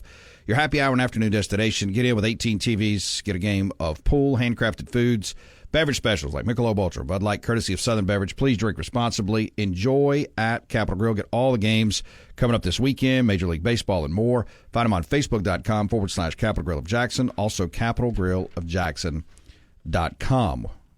David Glenn, hour number 1. Raphael Esparza, hour 2. We'll get this on the podcast. Find it on iTunes, Spotify, and more. Just search Jake Wimberly Show. This will be the last show of the week for us. Out tomorrow, traveling for the Easter holiday. And hope you guys have a great Easter coming up this weekend. So we'll, what are we running tomorrow? We're going to just run some national programming, some basketball. What's Bill going to do? I know Bill. Bill has taken a liking to running some games. I've got. Looks like we're going to be running Major League Baseball tomorrow. Cubs Rangers tomorrow. What do you think about that? Are we doing that tomorrow afternoon? 6 o'clock. Oh yeah. Until then, though. Everyone's going to get their favorite Flim Bam. Flim Bam Bam. All right, let's see here. I'm looking at these. I just find some of these quarterback numbers as far as money interesting. Desmond Ritter still making 1.3 at Arizona. Hendon Hooker. You know Hendon Hooker makes more than Brock Purdy? $1.4 million for Detroit. Nick Mullins, former Southern Miss Golden Eagle, he is still in the league, and he's made a lot of money. $2 million for the Vikings. Brandon Allen, Josh Dobbs. Let's see. Will Levis, 2.385. Cooper Rush, $2.5 million for the Dallas Cowboys. Remember when everybody thought Cooper Rush was going to take Dak's job? Yeah. Mitchell Trubisky is still in the league. Buffalo, 2.6. Easton Stick. I didn't even know he was still in the league. $2.67 million for the Chargers. God, how is Mason Rudolph still in the league? How does he hang around? $2.8 million for the Tennessee Titans. He makes more sense than some of these names you're mentioning. He does. Jimmy Garoppolo, how is he still getting $3.2 million for the Rams? Kenny Pickett, 3.5 for the Eagles. Kenny Pickett, the best thing he could do is just hide away as a backup quarterback and make money. Small hands Pickett. Mike White for the Miami Dolphins, $4 million a year. Here's your boy Jameis Winston, $4 million for Cleveland. Of course, Flacco's getting 4.5 for the Colts. Justin Fields, 4.7. Andy Dalton, still hanging in the league, $5 million to back up Bryce Young at Carolina. Jarrett Stidham still in the league, $5 million for Denver. Does he have a shot at that job, Stidham? Denver? No. I just think that Sean Payton wants to draft someone. And whoever that is will come in immediately.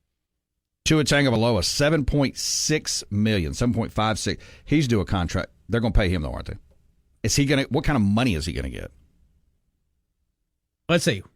What would you say? Joe Burrow's at 55. Yep. Tua will get 51.2. Or I'm sorry, 56.2. That's what I'm saying. The whole point is just, oh, well, this person will be the next by not $500,000. So we'll say 55.6. Zach Wilson, almost $9 million this year coming up. Nobody wants him? Nobody. The Jets are going to have to eat that. $9 million. There's old Sam Darnold, $10 million. Old $10 million Sam for the Minnesota Vikings. Now that dude, he's in such a good situation. No one thinks, well, I say no one, a lot of people. Or what, we don't talk about the Vikings, it's Sam Darnold, but he was with, Sam Darnold. I'm not making excuses for this gentleman, but his career took him to the Jets and the Panthers. Horrible. That's disgusting. But now, this man, well, likely, unless the Vikings draft a quarterback and start that quarterback immediately. But did you say immediately? Immediately. Okay. Throwing to Justin Jefferson, Jordan Addison. That guy. Yes, Jordan Addison. TJ Hawkinson. They just got Aaron Jones. Now, if Sam Darnold doesn't succeed, there's no excuses there. That's true. Gardner Minshew for the Raiders, 12-5. Jordan Love, 13-5 for the Packers. Geno Smith, there's where the jump is. Like, you've got the first jump. Let me go back down here. Just kind of looking. I mean, well, it's gradually up. But the first jump, like big jump, you get into the Sam Darnolds, Minshew's, Loves of the world. Geno Smith is the next jump, $25 million. Baker Mayfield, of course, he just re-signed, $33 million. Jared Goff, $33.5. Aaron Rodgers, $37.5. And, of course, it goes up from there.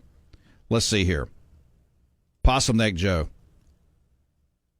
Cooper Rush should have been given Dak's job. There it is. Does Joe really mean that? Does Joe really mean that? Louvier. Is Drew Brees still hitting the Saints salary cap, asking for a fringe? Who is on the ledge? I don't think so. They still paying Drew Brees? Is he getting that Bobby Bonilla contract down there in New Orleans? You know who I didn't see on here, and I was looking to see, and I may have missed it. Where is what is the guy? Who was the guy that transferred? Who was the guy that was traded to Dallas from San Francisco? Trey Lance. What is? How much is his pay? What is he on the payroll here? Is he still what is he making? Because I don't see him on this list. Trey Lance. I'm at Kyle Trask, and I'm just looking through here. I'm gonna let you find that if you don't mind. I'm looking for Trey Lance, but I don't see him. So let's see. The Cowboys will, in 2024,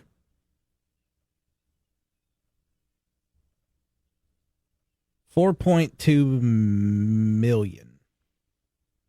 4.2 for Trey Lance? I'm sorry. That's his. We got a roster bonus.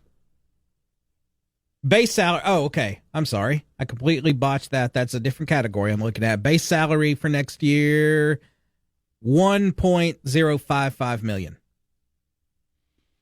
$1.055 million. Let me see here. Yep. I think he's, yeah. All right, he's down there. All right, let me move forward, shall we? J.J. McCarthy sees huge Vegas odds boost after reports of Commanders' interest. Former Michigan quarterback, staying with quarterbacks, J.J. McCarthy is, as of now, the big winner in terms of late draft risers. He was considered a borderline first-rounder after the college football season, but has seen his draft stock skyrocket. Earlier on Monday, one sports book posted odds that showed LSU quarterback Jaden Daniels as the odds-on favorite to be the second overall pick in next month's draft. That's changed, though, due to some new rumors involving J.J. McCarthy. Take a look at, there's a clip out here. It's Pelissero, NFL Network, the insiders, quote, "When I've had conversations here with executives from other teams, talking about NFL meetings, who know Adam Peters well, who know the situation well, the most popular answer for what they do at number 2 now is J.J. McCarthy." So they are reporting today on the NFL Insiders, McCarthy could very well be now off the board at pick 2. I'm telling you he's going 1. I've been telling you this for a month. He's going number 1. It's just, I'm not saying he's the best. I'm just telling you he's likely going number 1. All right, Commanders, pull the trigger then. Pull the trigger, because this will be classic-ass Redskins / Commanders. Do it. God, I hope it happens now. This has gotten absurd. This is ridiculous. Number 2 now. But no, I still don't. No, there's no way he's jumping to number 1. There's no way he's jumping over this Williams kid. And I'm not saying, well, just like you said, I'm not saying he's the best.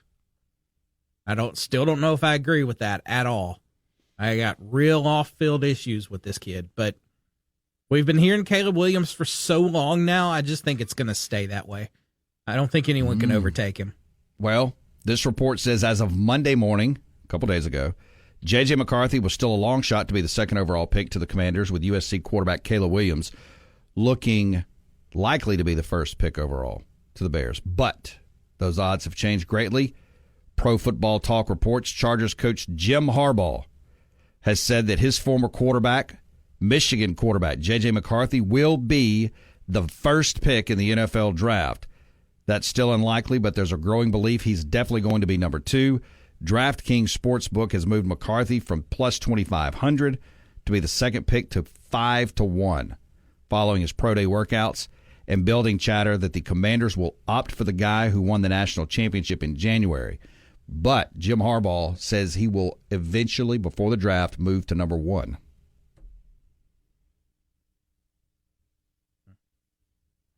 Okay. Are you even going to come in after the day after the draft if McCarthy's the first pick off the board? No. This whole thing from Harbaugh is so bogus. I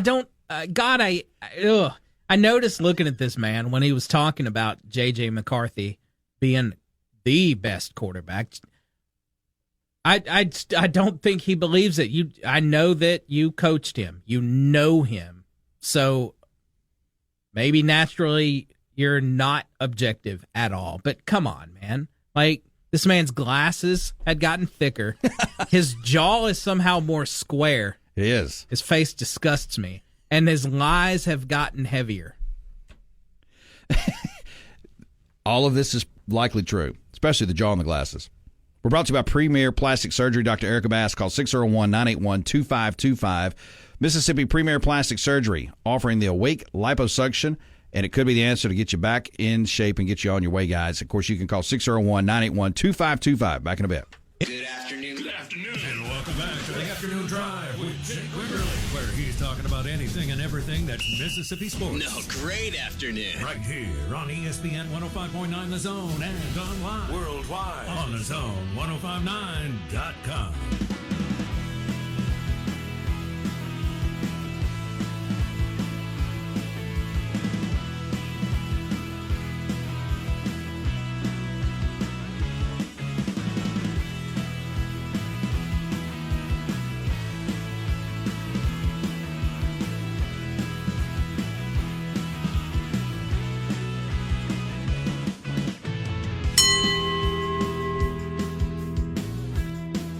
Brought to you by our friends at Bailey Lumber, open Monday through Friday, 7 a.m. to 4 p.m. Special selections vary by store, limited to stock on hand. See store for complete details.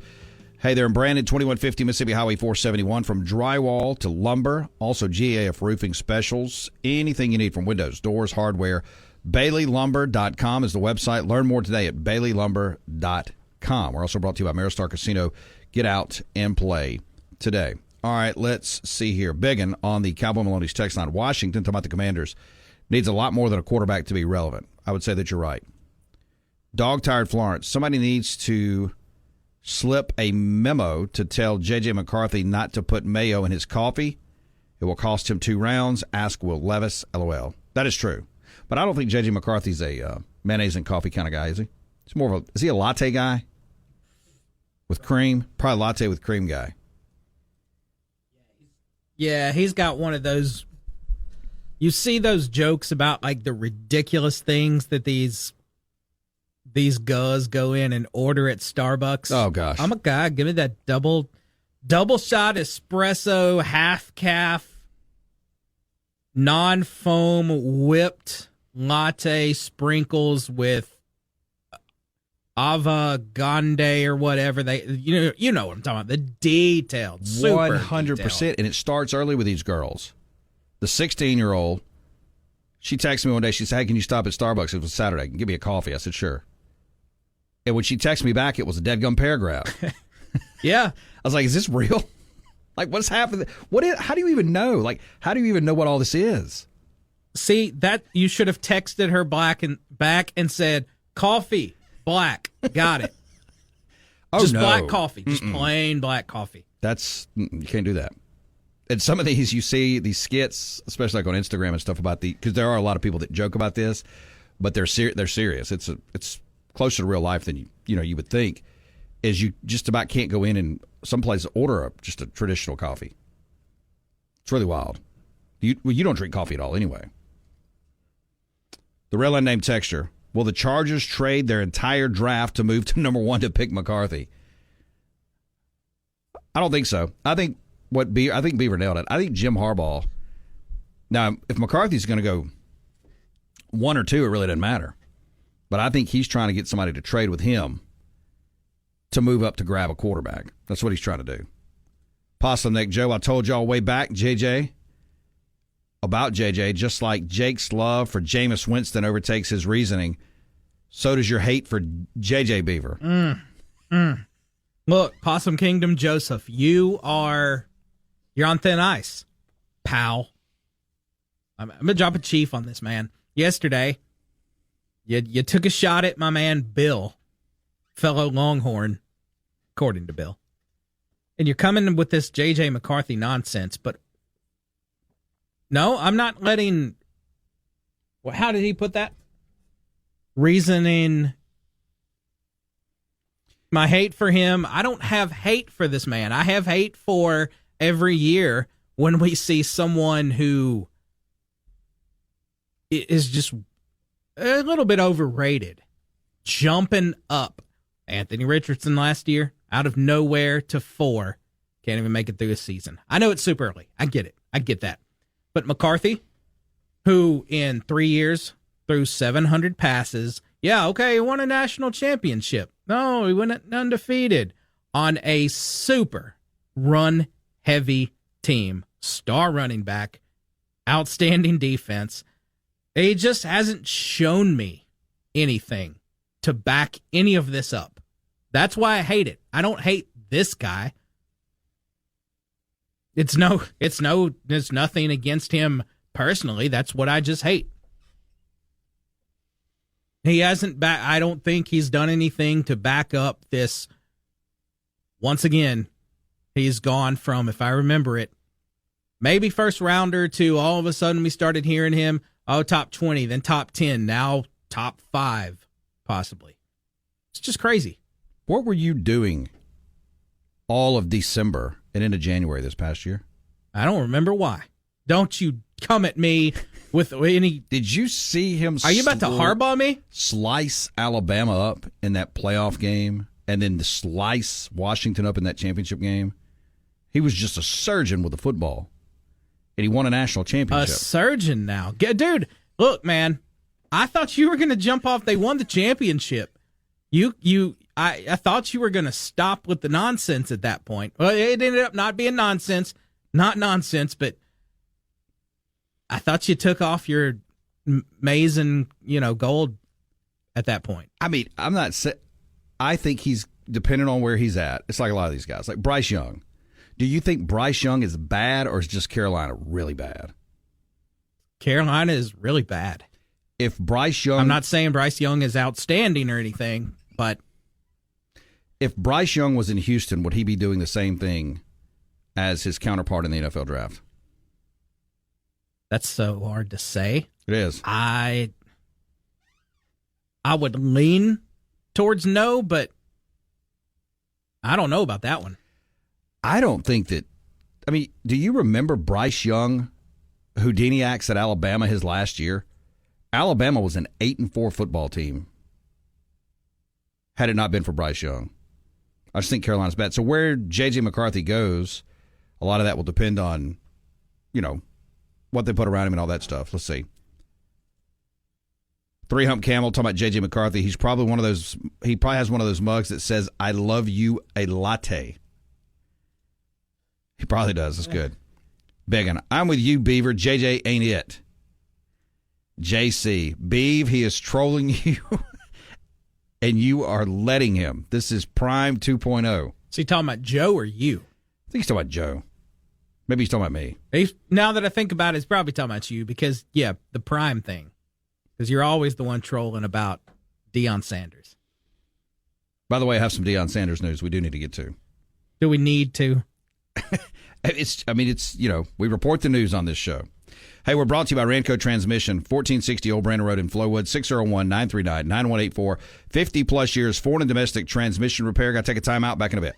Okay, we're back. I'm ready. It's more The Afternoon Drive with Jake Wimberly, where he's live and local on Jackson Sports Authority, ESPN 105.9 The Zone, and online at thezone1059.com.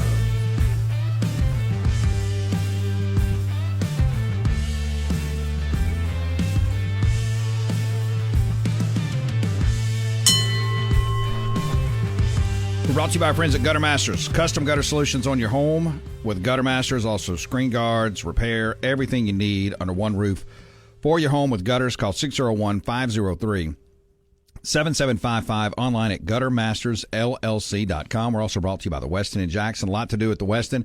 Staycations can be had and enjoyed at the Westin Jackson. Also, ask about Estelle Southern Table. Check out the menu and more. Breakfast, lunch, and dinner.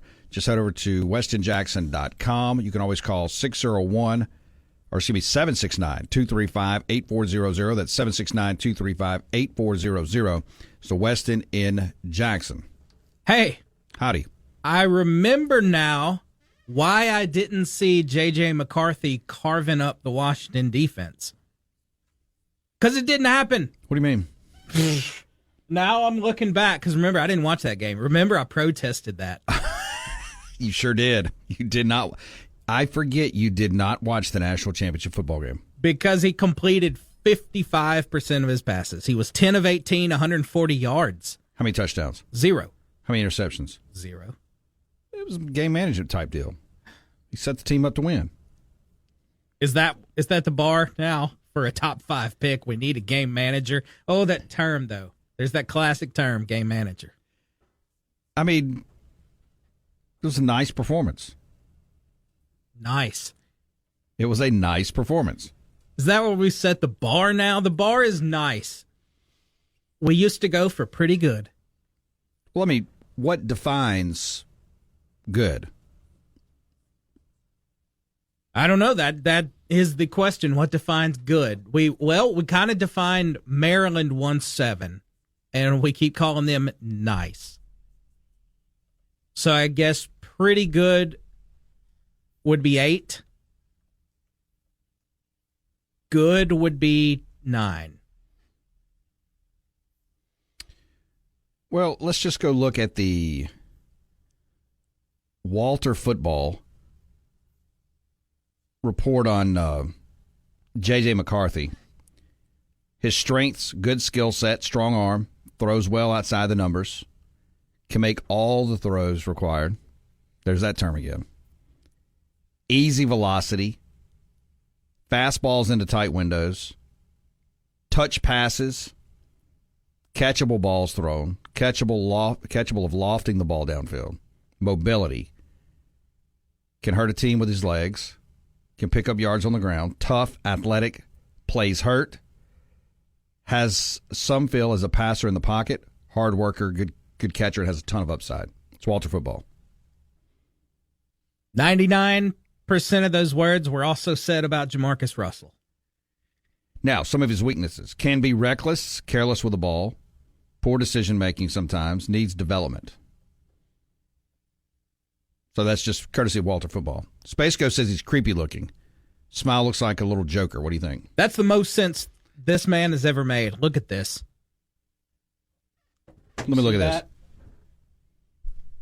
It looks exactly like the Joker. He does kind of look like the Joker. He really does. Never looked at him that way. JC says, Beeve, you are realizing the troll job now. Did you see Julian Edelman called out his former mentor, Wes Welker, on an Apple's Patriots documentary? Former New England Patriots wide receiver Julian Edelman is sticking up for his legendary head coach Bill Belichick against fellow former Pats wideout Wes Welker. In response to some comments made by Welker in the new Apple TV Plus docuseries, The Dynasty. Didn't you get this? You know, I had every intention in the world, and I never did. I mean, reports say it's good. I'm still tempted to do this. Edelman called out Welker for lying and being biased against Belichick due to his personal feelings. Edelman took particular issue with Welker's account of how Belichick handled the infamous Aaron Hernandez situation. Quote, Welker's out here saying, like, Aaron Hernandez got away with murder, figuratively speaking, at practice. That's not even true. Those are probably bad choice of words, by the way, by Edelman. Edelman said on a recent episode of his Games with Names podcast. Everybody got a podcast, Games with Names. Welker painted the picture. He was like the king, like he got to do anything. I remember Bill blank Aaron all the time. Come on, Welk, he said, trying to make up stories. We all know you don't like Bill. I love him, and you could clearly tell he hates Bill. Edelman hasn't always felt this way about Welker, though as he previously praised the former Pats pass catcher for a revolutionary player who basically created a position. Quote, being in the locker room with him for so many years and being able to pick his brain to see how he practiced and how he played. He was such a student of the game. He knew just about everything. So it was one of those things, being a coach, you know how to grind, that's a huge thing, but he's a football guy. But now these two are at odds of each other. You know what? Did you always feel like when you watched one, you watched the other? It was the same guy. Different name. Yeah. Didn't it feel that way? Wasn't one of those guys a rugby player? Or am I thinking about another one of these Patriot slot guys? I don't remember. College news, Big 12 reportedly trying to poach prominent ACC team to further boost basketball resume. The Big 12 is reportedly after Duke as it sets its sight on further conference realignment. An attempt to continue boosting its already booming basketball resume, the league appears to be targeting a top 5 brand in all of college hoops. The news comes after the ACC battles affiliates Clemson and Florida State in court, with both attempting to find a way out of the league in order to chase television revenue. A third program possibly could be on the way, trying to get out. Former Salt Lake City-based radio host Tim Montemayor believes so. He broke down the situation on the Monty Show earlier this week. Quote, well-placed sources tell us the Big 12 is being aggressive with the ACC basketball membership and has their eyes set solely on Duke to pair with Gonzaga. Interestingly enough, both of those teams find themselves competing in the Sweet 16. The rumors surrounding the Bulldogs of the Zags have been out for some time. Gonzaga has reportedly been a priority target for the Big 12, though it stopped its conference expansion after securing a number of Pac-12 additions last season. While a deal didn't get done this past summer, it doesn't look like it's off the table. Quote, sources told the Messenger that Commissioner Brett Yormark would like to see Gonzaga join the Big 12 for the 24-25 season, but that timetable would be a best-case scenario, wrote a college basketball insider Seth Davis last October. Landing the Zags would be an incredible win, and itself and for the course with the league, it'd make that league even stronger. Pairing the Bulldogs with the Blue Devils, that would be monumental. Would Duke join the Big 12? That may depend on what happens with Clemson and Florida State. Both find themselves in legal battles, as we know, with the league in hopes of breaking a grant of rights agreement and finding a way out of the conference and around the massive exit fees. Should they find the way out, many believe a mass exodus would follow. If conference rivals like North Carolina, NC State, and Virginia choose to bolt, Duke might opt to do the same thing, especially if the money's better. The Big 12 is attempting to get out in front of things before a potential collapse, says Montemayor. What do you think about this? Duke and Gonzaga to the Big 12. I told you, Brett Yormark is sharp. The conference commissioner for the Big 12. I mean, obviously Sankey and Petitti's at the top. But would you have bet that the Big 12 would not only survive but thrive a little bit through all this? I don't know that anybody would.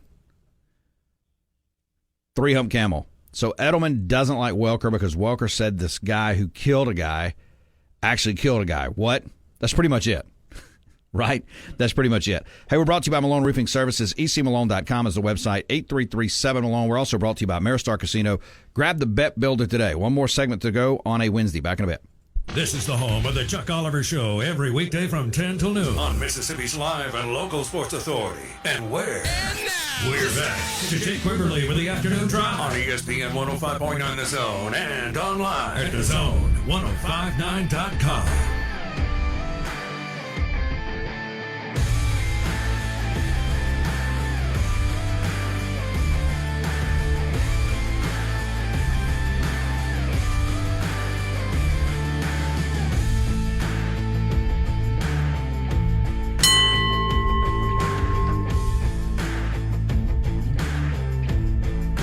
Final round on a Wednesday. We're brought to you by our friends at Kubota. Get a great deal on a versatile Kubota equipment today, like a Kubota L-Series compact tractor, the #1 selling compact tractor in the U.S., Z-Series more, and Sidekick utility vehicles. Stop by your local Kubota dealer today, and you can enjoy, get ready to cut grass, all that good stuff. We're also brought to you by A1 Gear and Auto, your hometown vehicle specialist, 601-939-1060. And, of course, A1 Gear and Auto will help you with anything under the hood, alternators, starters, engines, radiators, also rear differentials, rings, and pinions. 601-939-1060. Appreciate David Glenn, also Raphael Esparza jumping in. Colonel Mustard hit us up on X. That's courtesy of Clinton Body Shop. Says that this was yesterday. Breaking, it looks like.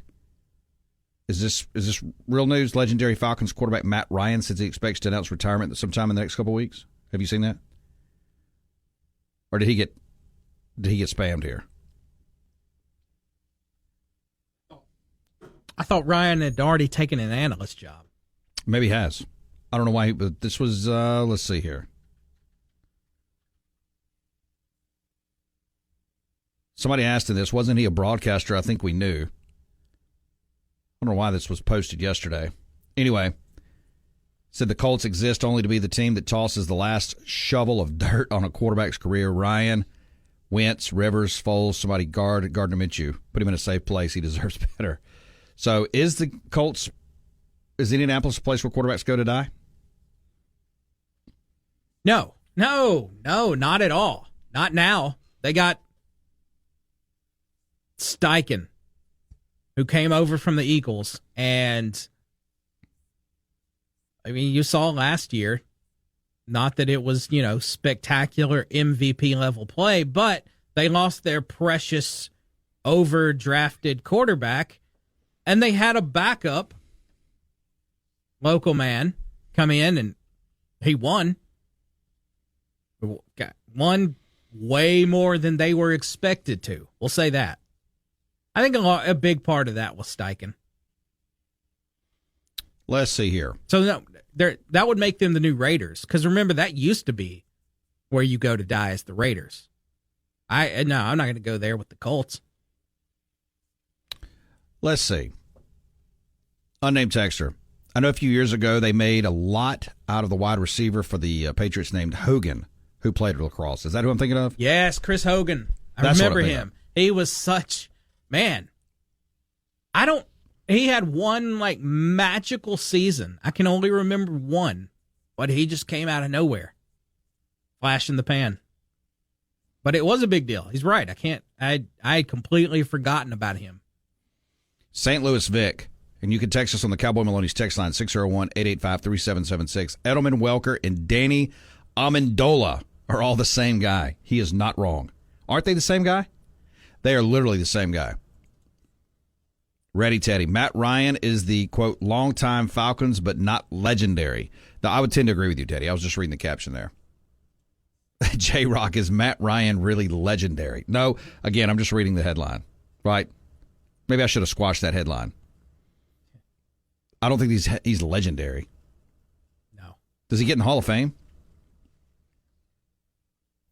The Hall of... I don't... No, when I think Matt Ryan, I don't think Hall of Fame. So I got you an interesting story here. By the way, are you getting your glasses? You gonna watch this eclipse next week? Oh, I'm glad you mentioned that.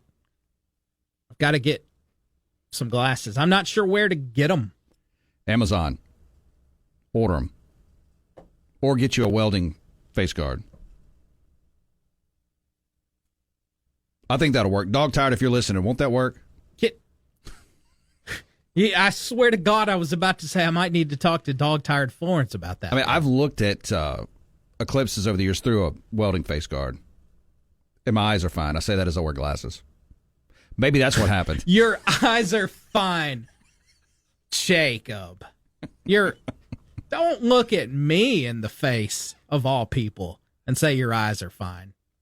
About as good as those ears. Yeah, I know. Turning into Helen Keller, literally. 2024 version. Get you some on Amazon. China is building a giant electromagnetic railgun to launch to launch astronauts into space. Now that India has become just the fourth nation to ever complete a safe landing on the moon, China is looking to up the ante in the space race. China, one of the three countries to have completed a safe lunar landing, along with the United States and the former Soviet Union, Russia, has had its space agency experimenting with the idea of using a giant electromagnetic railgun to launch astronauts into space. According to IFL Scientific, the reason for this wacky idea is because of the cost.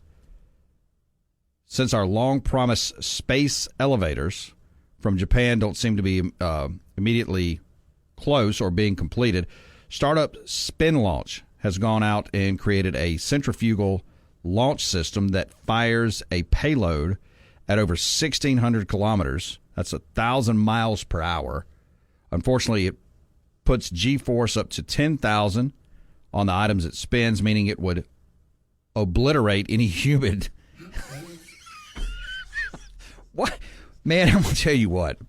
I don't know what goes on in China. I really don't. The South China Morning Post reports the Chinese scientists and engineers are trying to use this giant electromagnetic launch track to accelerate a hypersonic aircraft to Mach 1.6. The aircraft would then separate from the track, ignite its engine, and then enter near space at 7 times the speed of sound. The space plane they want to use as part of this is the Tengen project that was introduced in 2016. It's longer than a Boeing 737 and weighs over 55 tons. So they're basically wanting to catapult these devices, these spaceships, into space like in a nanosecond. Why does it feel like China, their main concern the last 5 years has been finding new ways to kill people? Allegedly. It seems that way. Nothing alleged about this one. It says to achieve this goal, they have constructed a 1.2-mile low-vacuum track, high-speed maglev test facility in the Datong, Shanghai province, and can propel a heavy object to speeds approaching 620 miles per hour currently. Eventually, the length of the test line will be extended to achieve a maximum speed of over 3,000 miles per hour. You want to ride this thing? Nah. I mean, that is intense. Let's see. Crazy Canuck Man. Can we use this for rail? Can we use this for Space Ghost? I would think so, right? Is Jake a Jacob? This is Jake. Anyone 20 years older than me just called me Jake, so eventually I embraced it. Y'all are cracking me up today. Great stuff. Yes, and thank you, Jake from Yazoo. I am a Jacob. But let me tell you when I changed to, well, my dad always called me Jake when I was a kid. My grandfather called me Jake. My mother and, going to high school called me Jacob. But when I got to college, none of the professors could say Jacob. They just said Jason. What? Jason Wimberly. Not me. So finally I just said I'm Jake. It's what my granddad called me. It's what my coaches called me. They call me Jake or Wimberly or Wim. So I just went to a Jake. And that was fine until Jake from State Farm happened. And then everybody started going, oh, you got khakis on?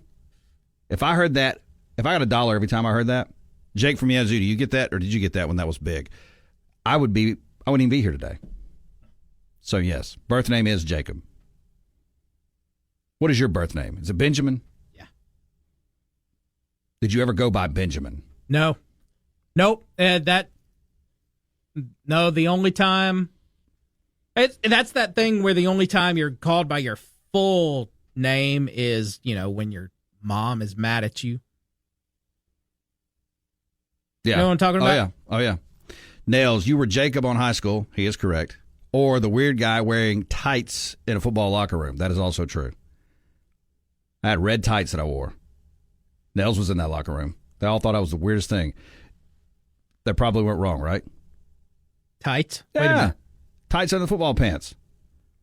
Oh. I rocked that for it. It was even cool. Yeah, put some tights on. We appreciate David Glenn. We appreciate Raphael Esparza, mybookie.ag. J-Rock says, go with Jacoby. Should I change my name to Jacoby? Yes, please.